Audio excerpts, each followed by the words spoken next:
One of the experiences I trust every homebrewer shares is the feeling of awe that comes from witnessing the conversion of wort into beer through the fermentation process. Even after 15 years, I still get giddy when I see the first signs of airlock activity, a nice fluffy kreuzen developing on top of my beer. The worst is when this takes too long. You all know the anxiety that comes from checking on a batch a day after pitching and seeing no action. This is why we love Imperial Yeast, who pack 200 billion cells of the purest yeast into each pitch-right pouch, which assures quick starts, healthy fermentation, and predictably great results. I strongly urge all of our listeners to check out everything Imperial Yeast has to offer and let them know that you appreciate their support of the Brewlosophy podcast while you're at it. All right, on to the show.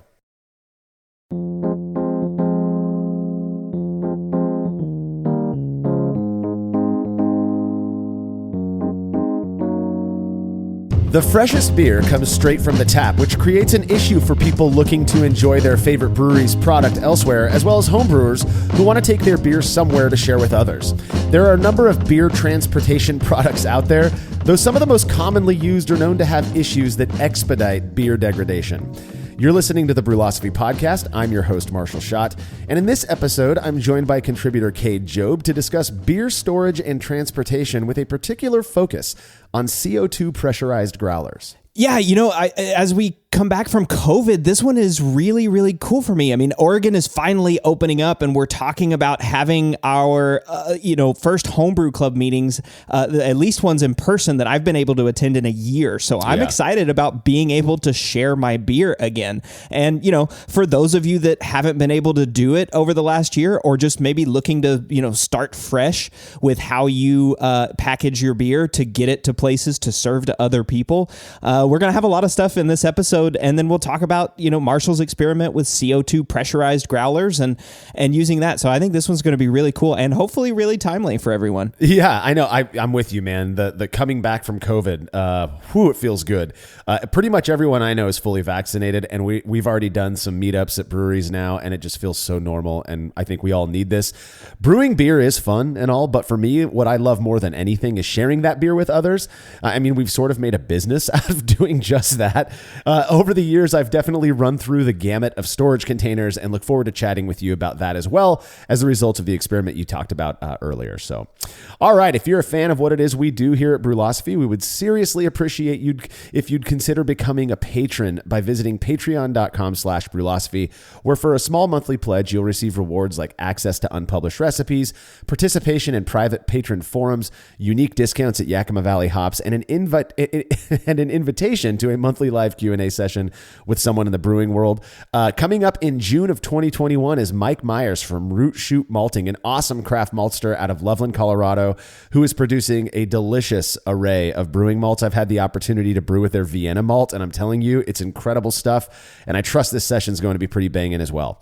To get in on it, be sure to make your pledge of just $3 or more at patreon.com/Brewlosophy by Friday, May 25th, 2021, as Mike will be taking questions that Saturday, May 26th. And if you wouldn't mind letting us know what you think about this show by rating and reviewing it in Apple Podcast or wherever it is you listen to podcasts, we'd really appreciate it. We kind of like knowing what you think, and also it helps people to find the show who may not have heard of us yet. Feedback is brought to you by Brewers Hardware, who offer brewers beautiful stainless gear from fittings, kettles, and fermenters to brew stands and incredibly well-built turnkey systems. Do yourself a favor and head over to brewershardware.com the next time you're in the market for brewing equipment. They're sure to have whatever it is you need. And be sure to mention Brewlosophy at checkout to receive a free gift. Again, that's brewershardware.com. Listener Nathan Keppel wrote in with some clarifying feedback on our latest episode where we talked about filtering hops with a stainless hop spider. He said, one point of clarification that might help new brewers looking for a hop spider is the difference between mesh and micron. While the general material is often referred to as stainless mesh, the sizing can be referred to as mesh or micron. These are not the same. In fact, they are opposite for increasing values. Mesh is a number of openings in a given area. Micron is a unit of length. While a larger number micron is a bigger opening, a larger mesh value is a tighter opening. It appears most online homebrew retailers list the size in micron, with 300 and 400 being most popular.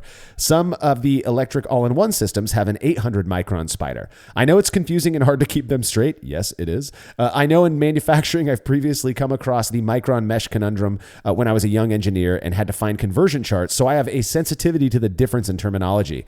I had an old spider that I bought, but have no idea on the micron size, I recently bought a new 400 micron spider and picked the tallest and widest one with a reasonable cost. My thinking was to maximize surface area contact with the wort.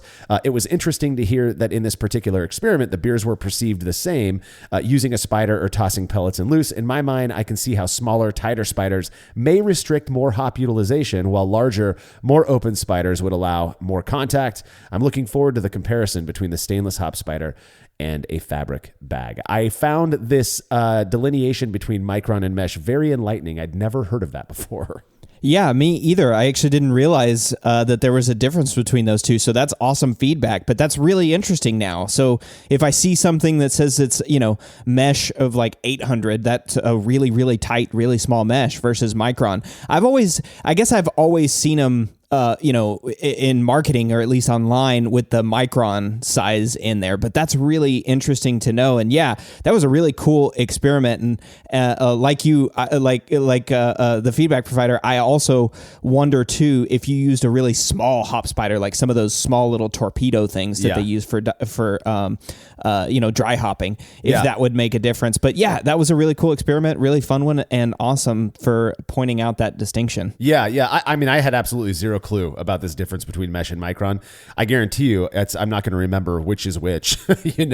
I always presumed that mesh referred to a material, while micron referred to the size of the holes in that material. And so to me, they were separate. But I don't know where I came up with that. I just invent things, I suppose. Either way, thank you so much for the interesting feedback, Nathan. If you have show feedback, you could send it to feedback@brewlosophy.com or drop us a note on social media. With the current obsession everyone seems to have for all things hoppy, it's easy to forget about some of the more classic styles, like those that originated in Scotland. Well, a listener named Matt brewed up a wee heavy he said was a pretty standard recipe, and he sent me a bottle seeking unbiased feedback. Unfortunately, he didn't include his last name or location in the note he sent with the beer, but feedback he will receive. 1 minute beer review with Jersey and Tim. Hey, if you could drink a beer or have mad cow disease. You instantly drink ice well. Ooh, I like it. Yeah. And you know what I like the most about it? As soon as I've drank it, I wish that I could drink more. And because you don't know what you've got till it's gone. It's nothing like right up front, and it's a good taste. It's a deep flavor, but not offensive. Yeah, but not overwhelming. Good word, overwhelming. God, dude, we are synergizing. Synergizer. Dude, this is delish. I don't know what it is, but it's good. Well, it's okay. We know this. We have a vault of learnedness. It's darker without huge flavor. It's obviously a nailed it. Oh my God. In that flavor and style, it's good. It's one of the best I've tasted. It's good. I like this. I like this beer. It's good. Yeah, it's really good. Really good. I don't know what it is. I don't know what the flavors are, but tell me, like, I go out to the bar and they're like, get this beer. I'm like, that's that beer? Give me that one. Give me that one. Give me that. Give me that one. Probably 8 for me. No, we're good here. Roll credits. This beer was excellent. Full stop. I love a good wee heavy, and Matt's version was so good. Yeah, not much else to say about it, I guess. I wish I had more info on you, Matt, so I could give you full credit, but excellent job on your beer. Man, yeah, I love a good wee heavy too. It's one of those, I generally prefer malty beers, and that style is just money if it's done well. It's always, I've had some bad examples where the alcohol content is just sort of out of control. But, when you balance that alcohol content with the malt and everything, those beers can just be so good. And I love that. So sounds like you nailed it, Matt. Good job. Yeah, he did nail it. Again, I wish I could give you more credit, Matt. And if you want to write in and let us know what your full name is and where you're at, I will in a future episode, but thank you for sending it in. I can drink your beer all day long. If you'd like to have your beer or any other fermented beverage reviewed on the show, you can email me, Marshall@brewlosophy.com, and I'll get you all set up. We will be right back after this short break.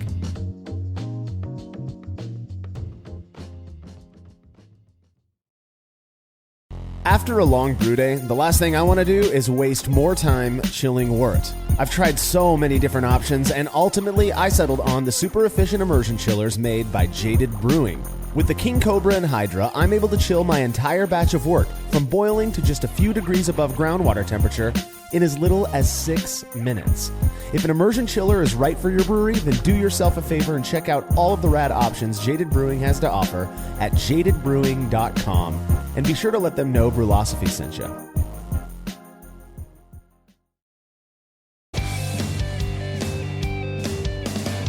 Compact and simple to use with a small footprint for brewing indoors, the Grainfather makes it easy for you to brew professional quality beers at home.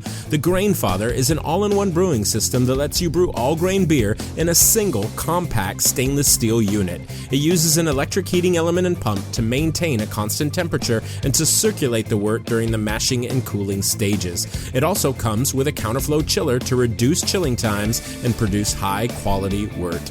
And now, with the addition of their conical fermenter, the Grainfather takes things one step further by offering homebrewers state-of-the-art temperature-controlled fermentation just like commercial breweries use. And with the Grainfather Recipe Creator and Connect app, you can easily design a recipe, sync your brewing system with your phone, and then just sit back and relax as the app takes over and assures that you maintain your scheduled mash temps and boil schedule.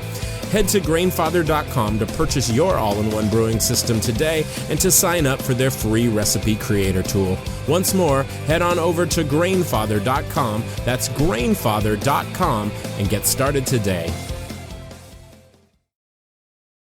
Family-owned Atlantic Brew Supply is the largest homebrew shop in the Southeast. No gimmicks, no multinational corporate overlords, and no BS. They offer exclusive malts, yeast, and more from local artisans, as well as award-winning recipe kits. They also sell professional brewing gear and cask equipment from sister companies ABS Commercial and Cask Supply. Most ingredients are available by the ounce, plus Atlantic Brew Supply has an on-site calculator to help you craft your best brew. Orders are processed same day, and 2-day shipping is guaranteed for East Coast customers. Get 15% off your first order using promo code BREWPOD, that's BRUPOD, at AtlanticBrewSupply.com.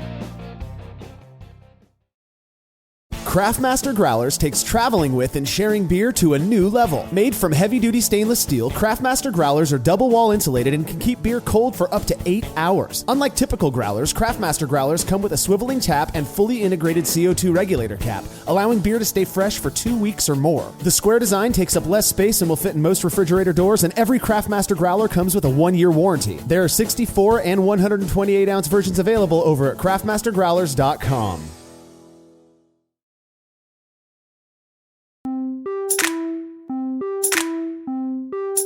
Since I started brewing, there has never been a time where I wasn't excited to share my creations with others, which is easy enough when they come to my house because I've always had keezers and kegerators and all that for most of the last decade at least. However, when I'm heading somewhere else, or if I want to bring beer home from a friend's house or a local brewery, I've had to figure something else out. Yeah, same for me. I mean, the sharing aspect of homebrewing is really what I enjoy. I mean, don't get me wrong. I like making my own beer and consuming my own beer. But sharing it with other people is where I really, really have the most fun, right? Like getting other people to taste it. It's always a little bit nerve-wracking, but generally has good results. But yeah, just like you know, I mean, this really became an issue whenever I switched to kegging, right? Whenever I was bottling and bottle conditioning, it's really easy to just pull a couple of bottles out of the fridge, stick them in a cooler and take them over to somebody's house. But once you start kegging, you know, lugging a 5-gallon keg around is kind of difficult. It's also I remember going to homebrew club meetings. It's been a while, obviously, in-person homebrew club meetings, or you go to beer shares and stuff, and there's always those few people who bring over a keg.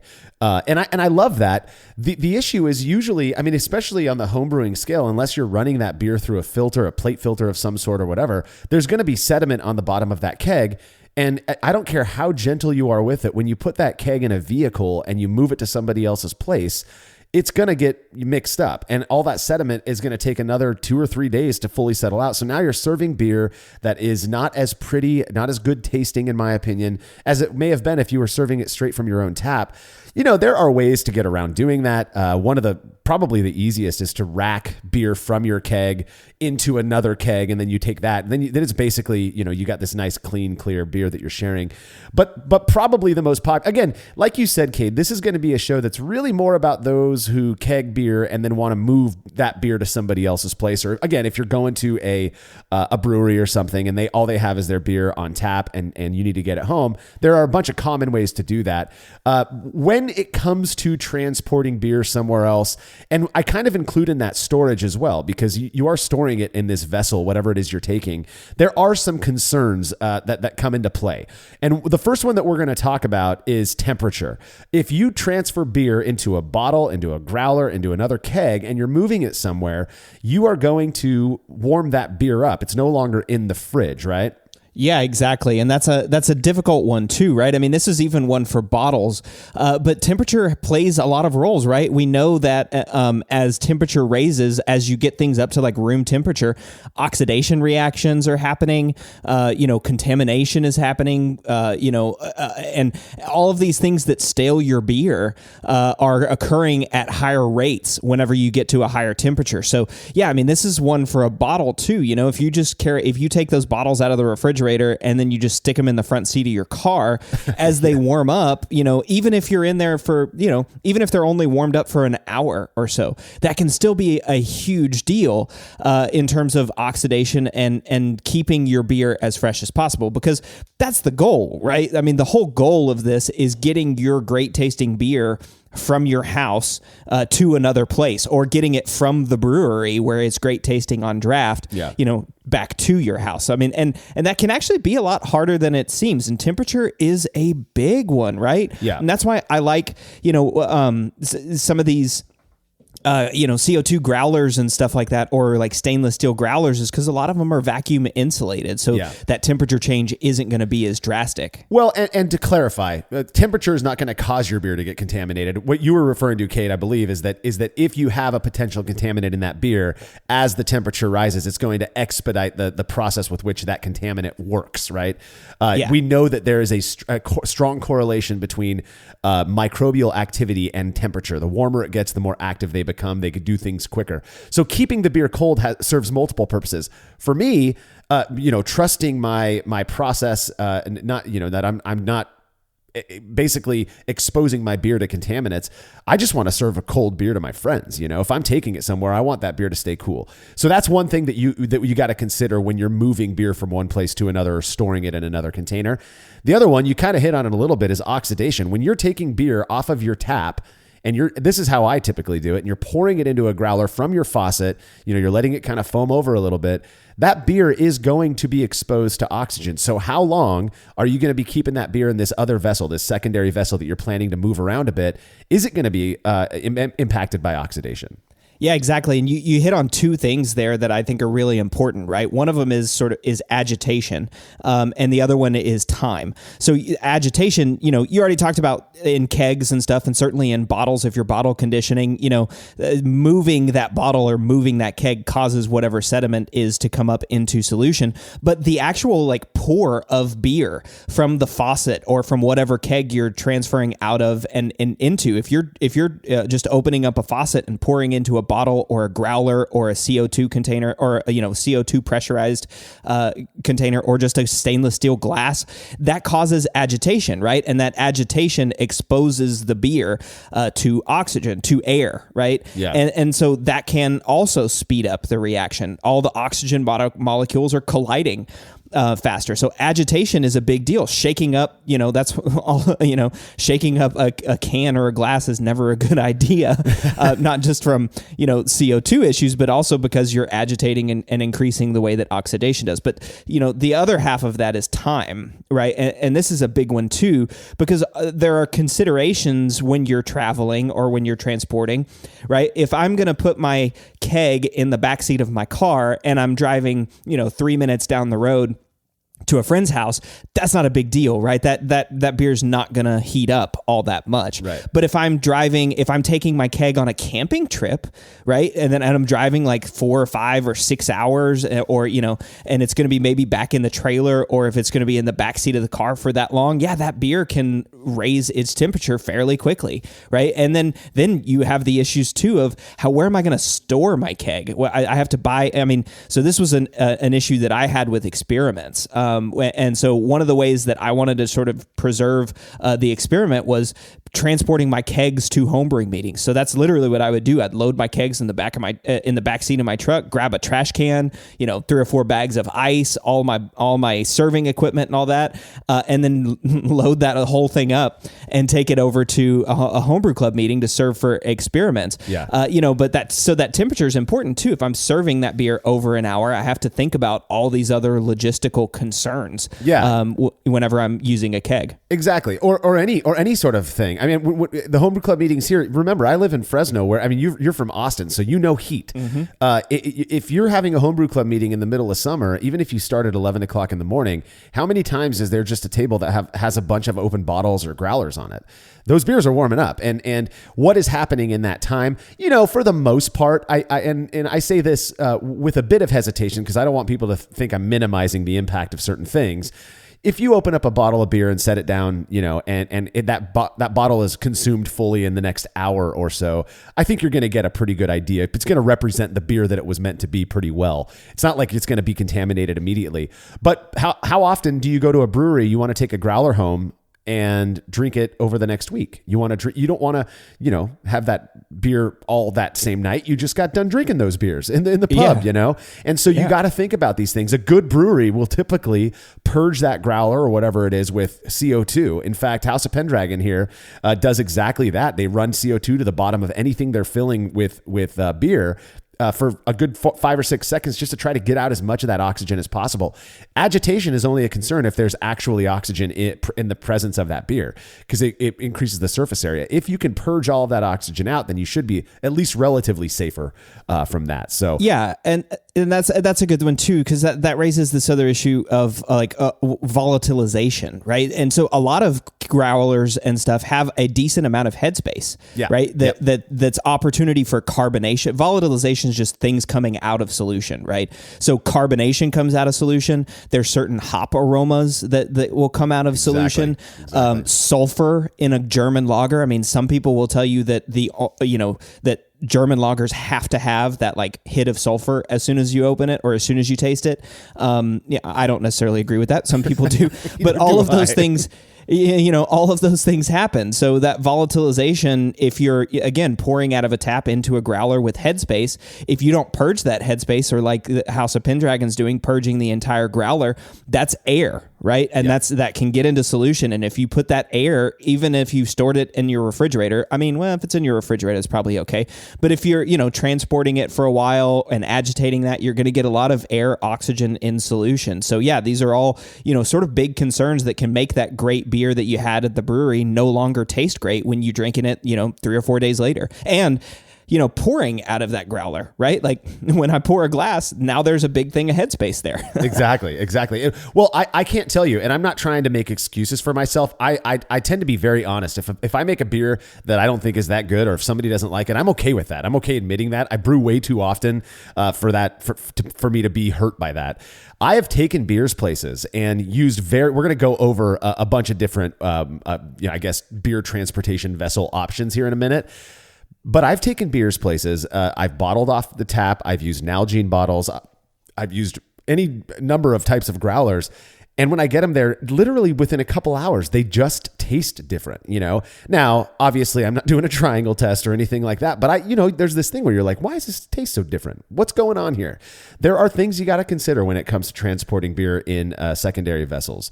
Let's go over a couple of these different these different vessels. I think probably the most popular one, certainly the one that you saw the most in the beginning of taking beer home from pubs, was the classic, brown glass growler, typically brown. Some of the pros and cons of these is that they're extremely cheap, which is why I think you saw so many of them and people use them. Plus, it can be argued that they are generally impermeable to oxygen. So if they're purging it with CO2, if the brewery is purging it with CO2, or if that's what you're doing at home, and then you're filling that thing up with some beer, capping it, then you should be good while it's capped. For the most part, that beer shouldn't degrade too quickly.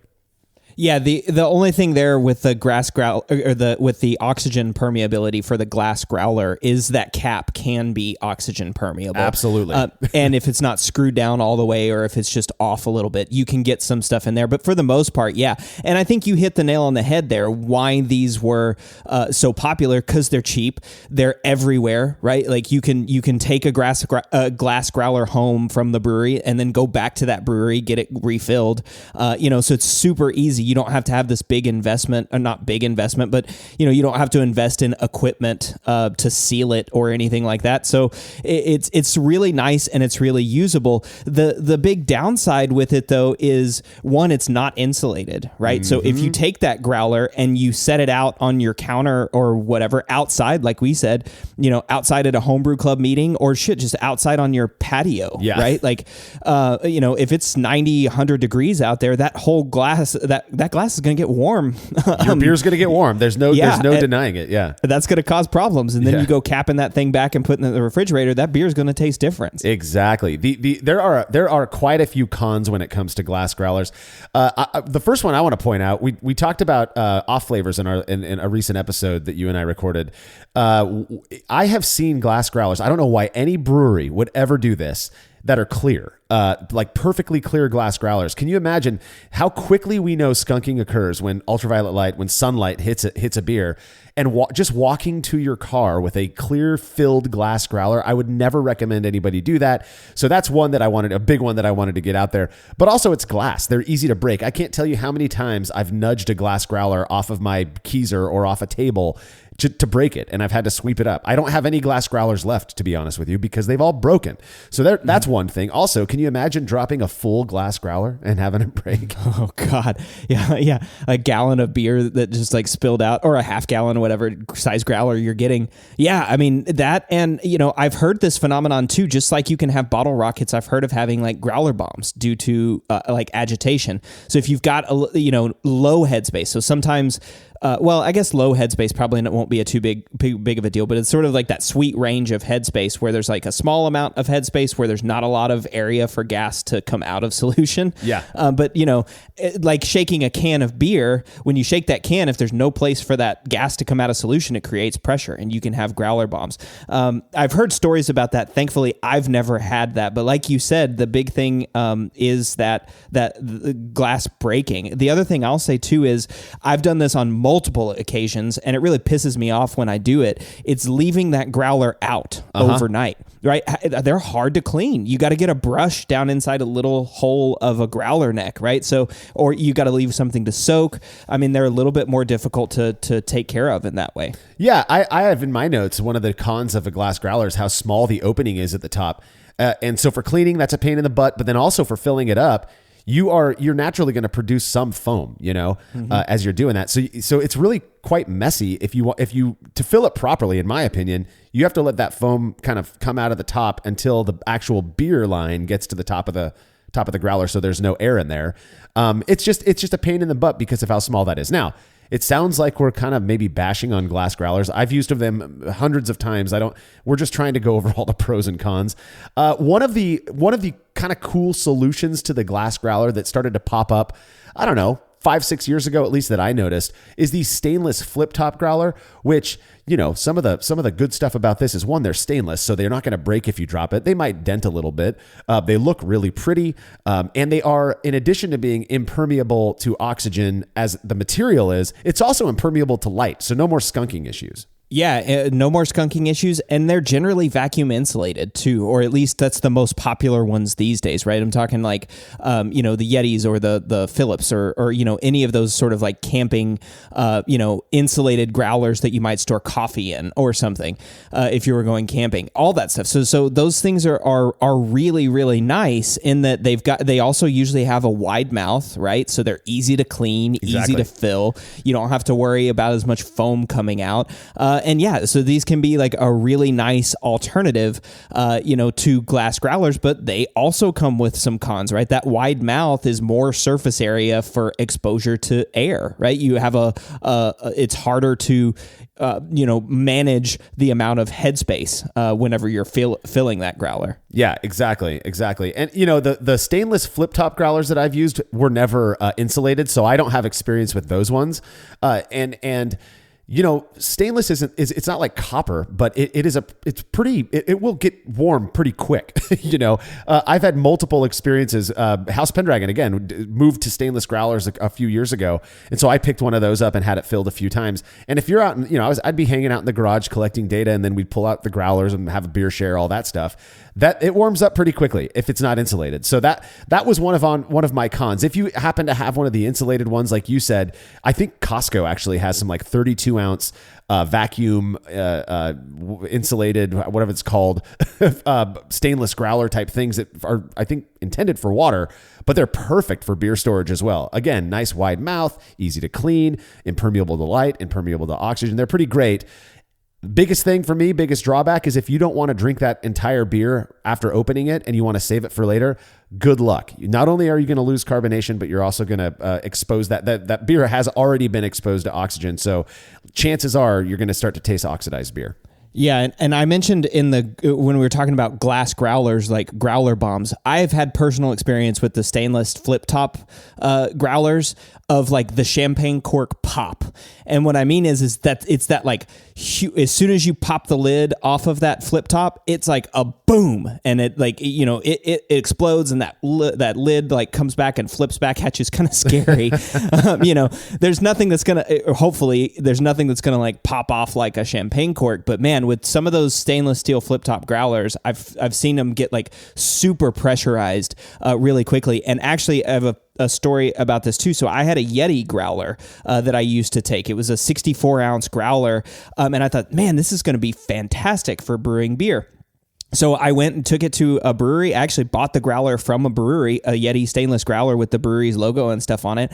Fill it up with beer, take it home, set it in my refrigerator for about, 24, 48 hours, and I could not open it. It was so, I'm serious, it had pressurized, right? Dude. So that space had pressurized, and that Yeti, it got stuck. I mean, I took it to my dad's house. We put it in vice grips to try to get that damn thing open. We couldn't do it. I had to put it in my deep freeze for a month to get all of that CO2 to just settle back into solution before we could then use a vice to get that thing open. My and word. Thankfully, it didn't explode whenever it opened, but I thought I was going to have to trash that Yeti, right? I mean, that was an expensive cooler thing. So there is that issue too. You got to be careful that a lot of these things aren't necessarily rated for pressure. Yeah. So if you're going to have that, just be careful about it. Yeah, that's an experience I've actually had. We're not going to focus too much on this, but I really like using Nalgene bottles. The only thing is the lids that come with a Nalgene bottle they're not pressure rated. So if you shake that beer up or if it falls over, the carbonation will push liquid out of under the lid. But you can buy these aftermarket lids that actually reduce the larger size lid on Nalgene bottles to a smaller one. And I tested it out. I put some beer in there and just shook the crap out of it. No leaks, nothing like that. So for me, knowing that if I'm gonna go to Crow and Wolf or House of Pendragon and collect data, I'll fill those up, and within an hour the beers are gone. So I'm not too concerned about oxidation or contamination, anything like that, and they work really well. But yeah, I've had the experience of that carbonation getting a little bit too much out of solution, and you just cannot crack that lid off. I've got to put a lot of muscle behind it. So. The next one that I want to talk about, incredibly popular right now, everybody has had one before, are Growlers, which are large, usually 32-ounce cans that then get capped on a crowler machine at the brewery. And so it looks just like a big can. Yeah, these are really cool whenever they first came out. And, honestly, my experience has been mixed with them. I like the idea, right? Because the idea is, hey, these things they're cans, right? They're just huge cans of beer. So you've eliminated oxygen ingress. You've made it light stable. You've made it really easy to transport and to chill, right? I mean, it's a can. It'll fit in your cooler. It fits wherever in your refrigerator. You don't have to have like a big old space. They're usually tall and skinny, so they're, easy to put places. they have like a smaller headspace since you're able to just cap, directly onto that, onto the top of the beer for the most part. Yeah. And they seem to be like, it seems to me like, oh, we finally solved the issue of, traveling or getting beer home from a brewery is these Growlers. But for whatever reason, my experience with them just hasn't been all that great. I don't know about you. That's interesting. My experience generally has been pretty good. In fact, one of the neat things about Growlers or canning in general is that you got homebrewers now who, they drop a little bit of coin, but they buy these canning machines. And, for the Jersey and Tim beer review, I probably get, 5-6 beers a minimum every month people are sending into me, if not more than that. And I've been getting a lot more cans lately, which means, these homebrewers are canning their beer and putting it in a box and shipping it over. The interesting thing to me is that they show up and most of these canned beers have been in really good shape, even when they're shipped in the middle of summer. So that's one sign of these people are good brewers, but also these are a really solid way to minimize the impact environmental factors are going to have on your beer. Like you said, you can fill those they're big, nice wide openings. You fill that can all the way to the brim before you seal it. So there's effectively no oxygen in the can. Yes, it can be argued that there's oxygen in there when you filled it, but you're pushing most of it out. Plus, they're just really cool. They're relatively cheap. They are, if you're going to buy a canner, you have to have a place to store your cans, and that's kind of bulky. So that's kind of a con, in my opinion. The other big thing I don't like about Growlers is they're not reusable. Once you crack one open, you have to recycle it. You toss it. And so one of the nice things about Growlers is it can be reused over and over and over again until you break it, at least. Yeah, and I guess that my issue that I've seen with the Growlers is you can put a lid like directly on the foam, but it's that transfer of the beer from wherever you're filling it over to the canning machine, I think, which is causing issues. I mean, you can see foam like coming out of there, and depending on how much foam and how much agitation you were getting from the tap, there may be a lot of foam and a decent amount of headspace that you've built up in those. So maybe there's an art to filling Growlers that I just haven't seen or had experience with. But yeah, for me, it's been like, I would almost prefer the glass Growlers, like you said, because you can reuse them. And then also just because it seems like the beer just lasted a little longer, maybe because of the smaller headspace or something. Yeah, well, one of the tricks I think with Growlers, I've watched friends who own breweries, fill Growlers many times, and one of the things that at least again my locals do is they fill it and they let the foam fall out the side until the beer is at the very top. So you're not capping on foam, you're capping on beer. And then you're effectively removing any headspace. Cause I agree with you. I've definitely had beers or like short fills, off of the canning machine at Crow and Wolf, where there is enough headspace in there that they're too concerned to sell it. So we just crack them open and share them immediately. But that's another story. Yeah. But the other thing about Growlers, it's kind of the same as non-insulated Growlers as well, is that they warm quickly. It's very thin aluminum, on the outside. So if you're going to go to a beer share, you're typically going to want to keep those beers on ice, which is fine. They are smaller volumes. They're typically, the Growlers, I believe, are typically 32 ounces, which is smaller than most Growlers. But at the same time, it's a little too much sometimes to crack open and drink all by yourself for some people, maybe not for us, Cade, but so the thing about a Growler, you can't reseal it. So once it's cracked open, you got to finish it. You got to drink it. And that could be viewed as kind of a con. Yeah, for sure. That was the biggest one, right? That's the biggest con for me is yeah, I mean, it's a 32 ounce and that's not a big deal, but if I've been drinking beer, and I want to have one when I get home, it's not really a useful thing. I mean, I can easily do a Growler in a sitting, but at the same time, yeah, you can't reseal it. You can't put it back in the refrigerator and save it for later. Right. Yeah, and that's, when I buy Growlers, I usually buy 3 or 4 at a time and save them until I'm going to share them with people. And one thing that I have to say is that my experience with Growlers, unlike you, Cade, has been really quite positive. I will often stop by. House of Pendragon is the closest brewery to me, and then Crow and Wolf is right maybe a mile and a half away from that.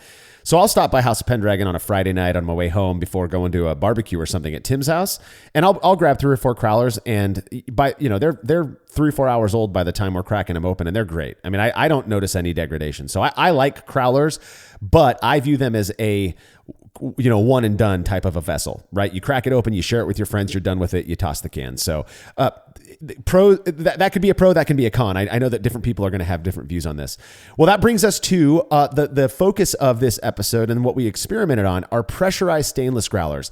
I know the first time that I saw one of these, I believe, was 2014, and it was on a Kickstarter. I forget which one it was. There are various different brands out there nowadays. And the beauty of these is that they are, not only are they vacuum double wall insulated, right? So they maintain temperature far better than, single walled other types of vessels, growlers and such, but they can hold pressure. And usually what these things do is they take a canister, a small CO2 canister that you used to use in your pellet gun as a kid, and it relies on that for CO2 to keep the beer pressurized, to keep the vessel pressurized, to keep carbonation into the beer, so that when you're serving it, any lost carbonation is put back in it by this. They're just awesome. They're absolutely impermeable to light. No oxygen exposure because you're never opening the thing. They usually have, this is the coolest thing about them, a tap on them.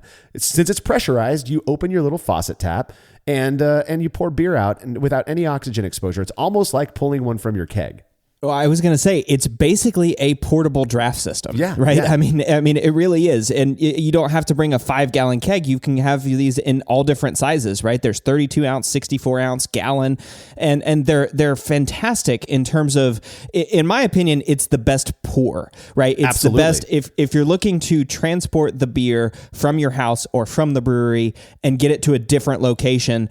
It's the best way, in my opinion, to maintain that quality of the beer. And the awesome thing, too, about those growlers is a lot of them, I have actually tried this myself. You can fill it up and let it sit in your refrigerator for 2 or 3 weeks and not have to worry about anything, right? Because, again, it's under CO2 pressure. Now, there may be a little bit of oxygen ingress whenever you're filling up the container, but it's pretty much the same as any other container, right? I mean, you're filling it all the way up and then just putting the lid over on the top. So these things are fantastic, and this is now what I use whenever I'm doing experiments. Thank God I don't have to carry 2 5-gallon kegs around anywhere else. These are so much easier. Well, and yes, you're right. Whenever you're transferring beer, you are if it's coming from a faucet, and there's any open space and it's going into a new vessel, there is undeniably going to be some amount of exposure to oxygen. And this is a big deal. We've hit on this with every one of these types of vessels.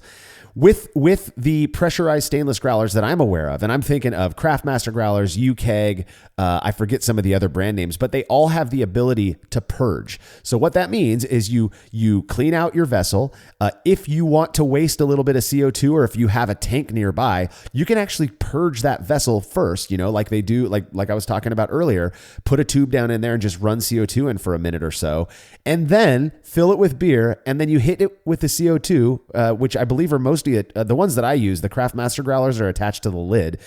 You hit it with some CO2, and then you just pull the PRV and you purge that headspace of any oxygen, and it works beautifully. Like you said, another huge advantage of these things is that most of the ones that I've seen are designed to fit into most refrigerator doors. So you can put this thing in your refrigerator door, leave it there, and go pull a beer out of your, if you don't have a Keezer, or if you want to bring a beer home from a brewery, what better way? I can't think. The only downside to these things is they're super expensive. That's the only thing I can think of that I don't like about with these things. Yeah, they're super expensive. That is a big deal. They require, you have to buy those CO2 cartridges or canisters, right? So that's a little bit of an ongoing expense, right? Yeah. So, I mean, those things are cheap, though. They're not terribly expensive. But the biggest investment is sort of the upfront. But there are a couple things that are a little bit difficult. Yeah, these things fit great in the door of a refrigerator, but that tap, especially if the tap doesn't come off, it's hard to fit into like a cooler or something that's easy to transfer, right? But again, they're not. It's hard to fit in there, but it's not impossible. And so again, these things are they may not be as easy to, fit into a cooler as like a bottle or a can or a growler or something. But again, that double wall vacuum insulation means I don't have to be as worried about it as I would in other cases. And the other thing I would say about some of these examples that I've tried too are those lids can be really finicky.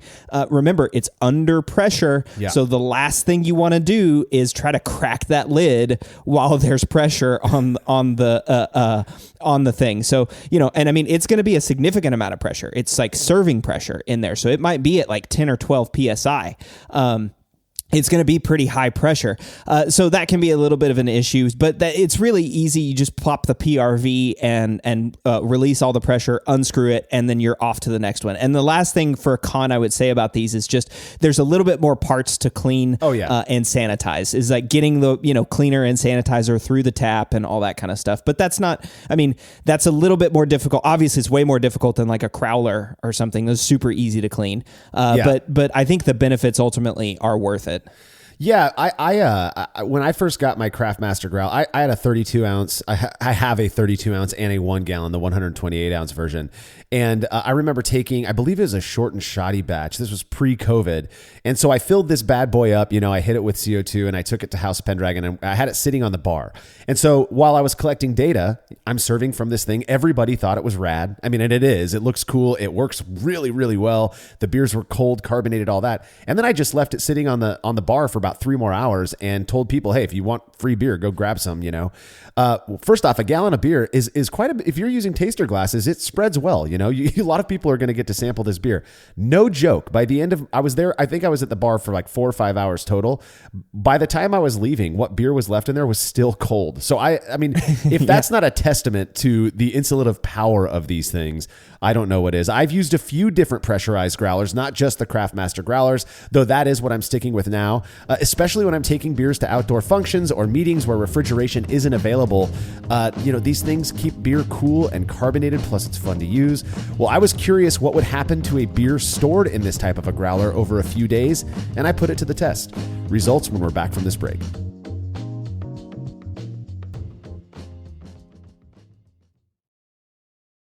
There's no denying that stainless steel is the best material for brewing equipment, and Delta Brewing Systems offers some of the lowest prices on high-quality stainless gear, like the Firm Tank, which in addition to holding 8 gallons or 30 liters of wort, comes with a domed lid to even further reduce the chances of a messy blow-off. Plus, it can hold up to 4 psi of pressure for closed transfers. Delta Brewing Systems also has their own line of brew kettles, as well as one of the lowest-priced all-in-one electric brewing systems out there, and their prices are shockingly low. If you're in the market for legit stainless gear that won't break the bank, do yourself a favor and head over to deltabrewingsystems.com today. The brew in a bag method has blown up over the last few years, and in that time, it's become very clear that not all bags are created equal. For the best BIAB experience, you have got to go with the Brew Bag. Made from high-quality, food-safe polyester, the Brew Bag is available in both 210 micron for standard brew in a bag, as well as 400 micron, which works beautifully for all-in-one recirculating systems. I've been a Brew Bag user for years and wouldn't brew without it. Head over to brewinabag.com to get the fabric filter that works for you and use promo code TBP17 at checkout to receive a discount. Again, that's brewinabag.com. Have you ever thought about adding a port to your kettle but held off because you didn't feel like drilling into your gear or sending it off to have someone else do it? From the makers of the world's fastest counterflow chiller, the Xchillerator, comes the Hangover, the easiest way to add extra ports to your kettle as well as countless other options. Mount a faucet to your keg for easy portable pouring. Set up the perfect whirlpool arm. Hold a heating element in place. All of this and so much more without permanently modifying your gear. Manufactured right here in the United States, the Hangover offers brewers too many convenient solutions to list here. So head over to xchillerator.com today to see what the Hangover can do for you. As every brewer knows, the best beer requires the best hops, which Yakima Valley Hops provides fresh from the source to brewers around the world, carrying everything from classics like Cascade to modern favorites like Galaxy and Mosaic, as well as other ingredients and gear. Yakima Valley Hops has it all. And don't forget to check out their new podcast, The Late Edition, where the YVH crew goes into depth on our favorite plant with industry experts. Head over to YakimaValleyHops.com now to see all they have to offer and subscribe to The Late Edition wherever it is you listen to podcasts.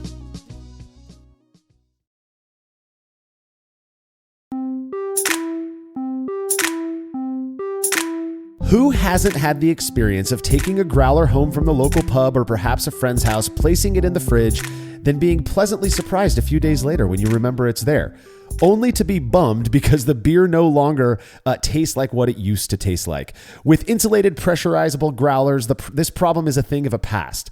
Or is it? This is exactly what I tested out on a Brute IPA that I brewed using a single 5-gallon electric full volume brew in a bag setup and approach. This Brute IPA had a grist of 82% Mecca grade Pelton Pilsner style malt, 9% Mecca grade Shaniko wheat malt, and 9% table sugar. Again, I just wanted to dry this beer out to be nice and dry like a Brute should be. The brewing process, I mashed at 148 degrees Fahrenheit or 64 degrees C for 30 minutes. And since this was a Brute IPA, I actually added some enzymes to the mash. It was Novozymes on Dea Pro. Go check that stuff out. It's really neat. It's actually an enzyme blend that's designed to ensure maximum attenuation in styles like Brute IPA and Saison. When the mash was complete, I removed the grain bag. I squeezed it to achieve the pre-boil volume, and then I started heating the wort up. And as it was heating up, I actually stirred the table sugar in then. The wort was boiled for 20 minutes is all because most of the hop additions came later on. I added 15 grams of Mosaic Lupomax at 10 minutes. If you haven't tried Lupomax, we absolutely love this stuff. I added another 20 grams of Mosaic Lupomax as well as 14 grams of both Citra and Galaxy with 3 minutes left in the boil. After the boil, the wort was chilled and I took a refractometer reading which showed it was at 1054 OG, which considering how low I was hoping this would go was kind of smack where I wanted it to be.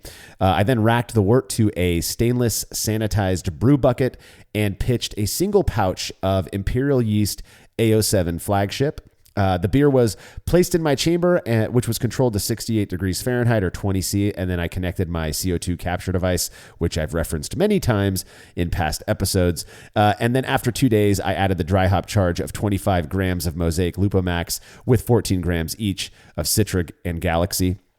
And then when signs of activity were absent, fermentation activity were absent 3 days later, I took a hydrometer measurement that showed it dropped all the way to 1002 FG, which I don't know if you've ever made a brewed IPA or even had one, Cade. It's not a style that I was really excited about, but I wanted to try my hand at making one. And I was really excited to see that the enzymes that I added worked as well as they did. I have had brewed IPAs and I actually really like them. There's something about that high carbonation that really pulls like the hops off for me. You know, like some IPAs, especially, you know, some white West Coast versions, which are, you know, like super bitter bombs. Yeah. That brute IPA really does an amazing job of, I don't know if it's the carbonation, but that dryness maybe in connection with the hops. It does a really nice job of just lifting it. I love it. It's kind of like, it's like a champagne IPA, which is fantastic to me. And so, yeah, that's crazy. It got down super low, 1.002 FG. I've had several brute IPAs and I love the style choice for this one too, right? It's so highly carbonated, and it's so dry. What's going to happen whenever you put it in a growler to transport it? Well, yeah, that's why I chose this style for this experiment. Is one, it's highly carbonated, so you would notice if there was a loss of carbonation, hopefully, and then two, it's super hoppy, and so we know hoppy beers have this tendency to be a little bit more sensitive to oxidation. And so I wanted to kind of create this perfect storm of, let's see if this growler is able to maintain the quality of this beer. So anyways, with fermentation complete, I went and pressure transferred this beer to the naturally purged keg, which was then placed in my keezer and burst carbonated to what I would imagine was close to about 2.8 to 3.0 volumes of CO2. It's a brewed IPA. You want it to be really sparkly, and so that was what I did. After a couple of weeks in the keg is when I introduced the variable. Now, for me, what this meant was I wanted to wait until the beer was going to be as clear as it was going to be, and it was pretty doggone clear. Still maintained a slight chill haze, which I don't quite understand what that came from, but either way, this beer was ready, and I filled the 1 gallon Craftmaster growler direct from my tap. So I held it sideways like you would a normal beer glass, filled it rather slowly. I reduced the CO2 just for for serving so that it wouldn't over foam. And then I did let the foam kind of run down the side like you might see in a brewery pub or something, so that the beer went all the way to the top. Now, the Craftmaster Growler does have the CO2 connects to the bottom of the lid and it screws on. So that is going to displace some of the beer. I intentionally filled it to the top so that it would displace it, and I was capping on that beer. Yeah, that's what I do whenever I'm filling with my Craftmasters. I fill it up all the way, so like I put the beer all the way literally to the top, and then stick the cap on, and that pushes actual liquid out of the growler. I found that really works well whenever doing it. Although I have squirted myself a little bit with the PRV valve before on accident. So have I been there. One of the things that you can't avoid in this situation, I did not purge the growler with CO2. So that was my thinking was, the typical approach here is that you're going to just fill the growler all the way up to the top and then cap it. And, maybe you're pushing all the oxygen out. Who knows? So I wanted to see what the impact would be by doing that. So I didn't pre-purge it. So there is arguably, or there was at least, some oxygen exposure. Was it going to have an impact on the beer though? So then over the following 3 days, what I did is I took that growler and I put it in the same keezer as the kegs. That way temperature was consistent. I didn't want there to be an argument that, you put it in your fridge, which is 4 degrees cooler than your keezer, yada, yada. I kept them both in the same keezer. And then I went back multiple times every day over the following 3 days and poured samples off the growler to emulate normal usage. So I was going and drinking these samples. I wasn't doing side by sides, but I was drinking them. And in those experiences, as I was drinking those samples, I thought the beer tasted fine. So I'm already kind of getting this idea that maybe they're not going to be too different. But that's what I did. Over 3 days, I would say, I'm curious what you think, Cade. What would you expect issues to be if there were going to be issues? 3 days seems like a good amount of time for me. I don't know many people who are keeping growlers for much longer than that. What would you expect to see if there was going to be issues at all? Well, yeah, I mean, 3 days isn't a long amount of time for a growler at all, but 3 days is more than enough time for oxidation to happen, especially, right? I mean, you put in dry hops in this. This was an IPA. It has a big hop charge. It's not necessarily a New England IPA, but, I mean, oxidation things, the color should change. And in a brut IPA, one of the cool things about a brut IPA too is its color, right? It's intended to be a really light looking, clear IPA. I mean, it can be a little bit hazy, but you want a pale, nice, clear beer. And so those color changes that happen from oxidation should be apparent after 3 days. And I know this because I've brewed a bunch of beers that, especially even as part of experiments, that have changed colors within just a few days. Yeah. That's a visual indicator that oxidation is actually occurring. Right. So my expectation was that there would be noticeably less carbonation because of just the process of pouring it into the growler, right? But remember, this has pressure on it. So whether it pushed gas back into it. Now, another note that I didn't point out is I put the same amount of pressure in the growler that I had on the beer. So they set it the same. I think I was like 10 or 12 PSI serving pressure, something like that. So I did the same for both because I wanted everything to be identical between these. And that's kind of the point of these pressurizable growlers is, hey, look, you can emulate serving off of a keg, right? So I expected there to potentially be, noticeably less carbonation, that sickly sweet thing from the oxidation. I absolutely did expect that, if I'm being completely honest. So I thought I was going to be able to tell these beers apart. On the third day, when it was time for me to do my evaluations, again, this was during COVID, so I was doing personal evaluations, which take of that what you will. It's not nearly as meaningful as the data that we're back to gathering, by the way. But it was interesting. So when the time came for me to do my evaluations, I poured the two beers next to each other, set them next to each other, and fully expected to see at least some difference in color. And I was pleased to discover that they looked absolutely identical. If you look at the photos on the website, they look like they came from the same keg, if you ask me. Yeah, the most important piece of that photo for me is that dense foam at the top, right? Yeah. Like you can tell that foam is like super dense and super thick, which means that carbonation has really stayed in there as well, or at least it should have. Bingo. Those beers look identical. I don't see any oxidation effects, and it looks like, at least from the pour, that the carbonation would be pretty similar. I remember the foam got me too, because I'm sitting there before I sampled them, in there. I poured them into those glasses so that we could see if there were any observable differences. Of course, when I'm doing my own triangles, we do the 4 same colored, opaque colored glasses marked on the bottom, that whole routine.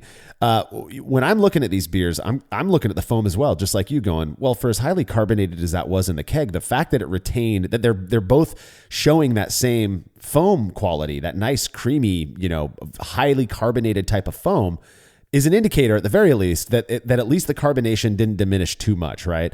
Of course, they weren't in my mouth yet, so I did proceed with doing a series of 10 semi-blind triangle tests where 2 beers went into 2, or one of the beers went into 2 cups, the other beer went into 2 cups, and then they were randomized before I pulled my 3 out over 10 trials of that routine. Out of those 10 trials, if I were able to get 7, if I were able to correctly select the odd beer out 7 or more times, then we could say with at least some bit of confidence that these beers are probably, perceptibly different.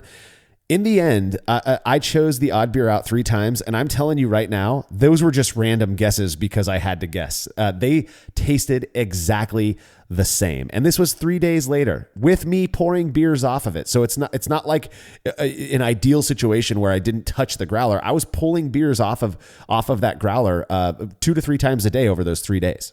Yeah, I mean, and that's what I love about doing this, right? Like, that's why we do the triangle test, is once you get it in the triangle, everything changes. It doesn't matter if you put them side by side and you think you can taste the difference. Once you're finally blind to it, that's whenever that's when it matters. And yeah, I mean, that one, I love that result, because again, you want it to taste exactly the same. And that's what happened in this experiment, especially with going to all the expense of having, a pressurized growler and filling it and doing all that sort of stuff. That's exactly what you want. Well, yeah, you want your money's worth. You're dropping some coin on these bad boys, and the fact that it did what it was intended to do.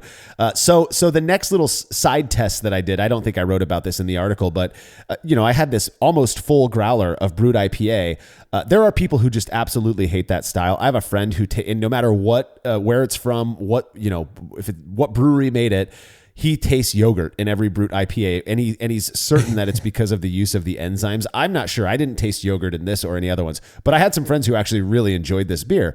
I invited a couple over and set the thing out on my Keyser. This was before I built my kegerator, and it was there for probably 2 or 3 hours, and people were pulling beer off of it, just samples.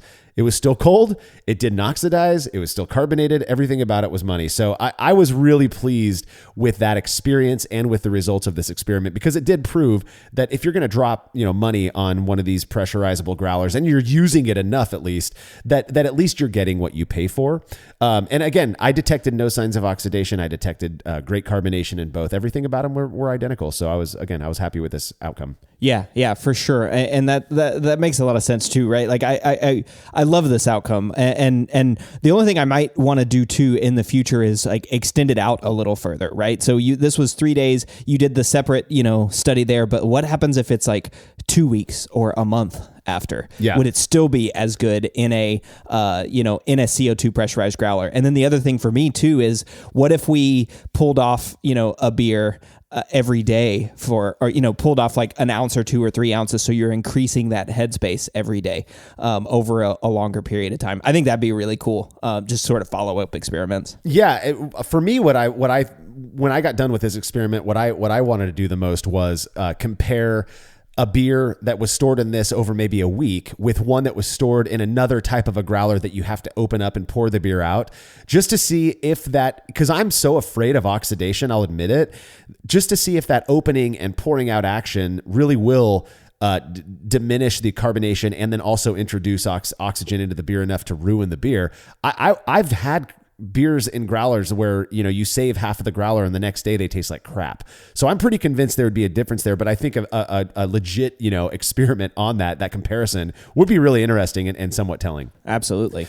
Well, we've got some reader comments on this one that we're going to get to, just a few. First one comes from Jeff Colton, who says, so there's no difference between a keg and a beer kept in a pressurized growler for 3 days, but what about a beer kept in a normal growler versus a pressurized growler? That would be a good test of whether the more expensive growler growler is worth the extra money. Yes, absolutely. But just to keep things equal, like I said earlier, or just now, the same amount of beer would have to be poured out of each growler at the same intervals, at the same times, to ensure, that both beers are being treated exactly the same.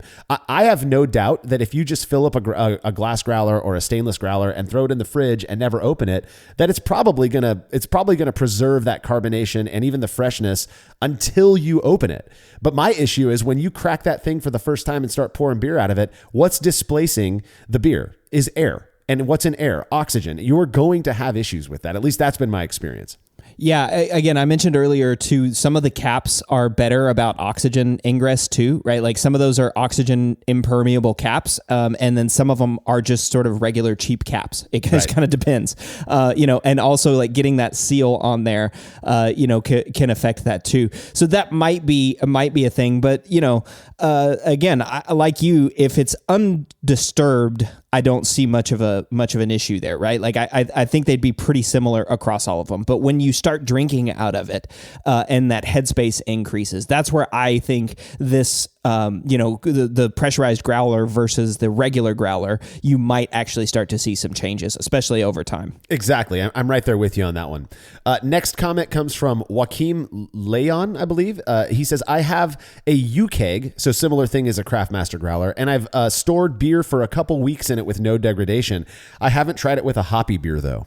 Yeah. I mean, hoppy beers have the oxidation compounds in it. So, but I have done both, right? I even did it with a light lager, over a couple of weeks. And those things will start to show like honey character, if you get oxygen in there as well. So I've done both. I've done light lagers. I've done IPAs. I don't think I've ever done a dark beer, but though I've done those two. And yeah, I mean, like you, Marshall, I've had my tap or my pressurized growler just like sitting outside on a picnic table in the middle of the summer for 3 or 4 hours. And that kept the same, temperature and everything. I mean, yeah, I mean, my experiences have been positive as well. I guess I'll just leave it there. There's nothing really scientific to add, but yeah, my experiences have been good. Well, I mean, Joaquim's just basically approving that these things are cool. They really are. They work great. Hoppy beer is going to be, at least in our experience, and what most people I think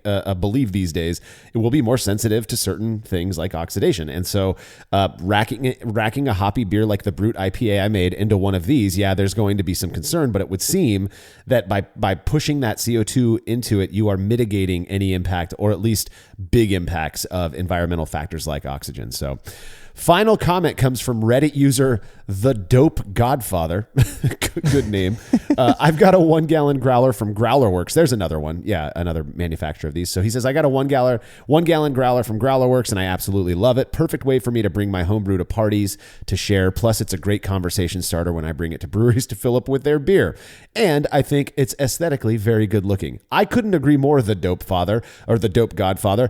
That's one of the cool things about it too, is that it's kind of a talking point. People like to look at these things, and again, my preference is for the Craftmaster growler. They're awesome. I still use mine. They just work the way they're supposed to work, and they do what they're supposed to do. It's awesome. Yeah, dude. I mean, if you think about like what is the one thing when people come over to your house and they find out you're a home brewer and they see your kegerator out in the garage or wherever, what's the one thing they want to do?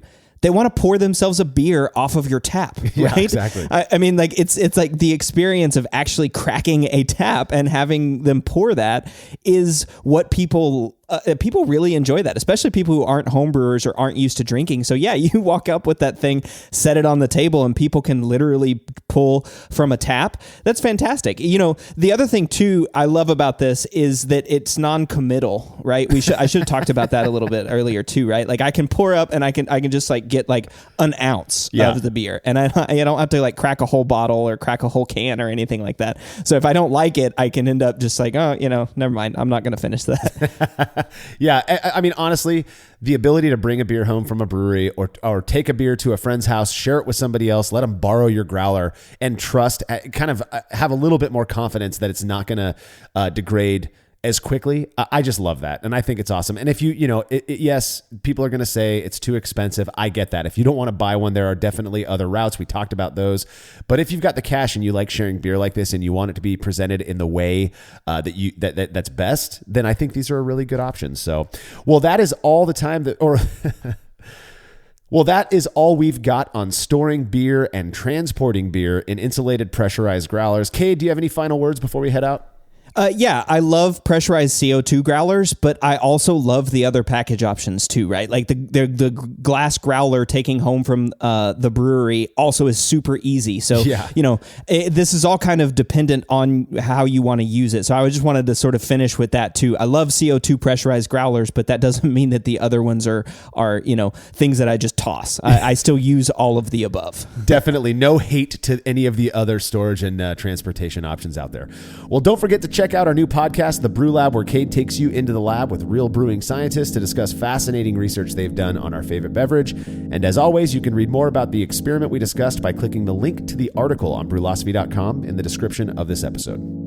The Brewlosophy podcast is made possible by the generous support of our sponsors as well as all of our rad listeners. We seriously could not do this without you. Cheers to everyone who has subscribed and left a review of our show. It makes a huge difference. If you haven't yet, please consider doing so. Head over to brewlosophy.com/support to view a list of ways you can easily help us to continue producing this podcast. If you want a reward for your support, visit patreon.com/brewlosophy. Thanks again for listening. We'll be back next week with another episode of the Brewlosophy podcast. Until then, think beer.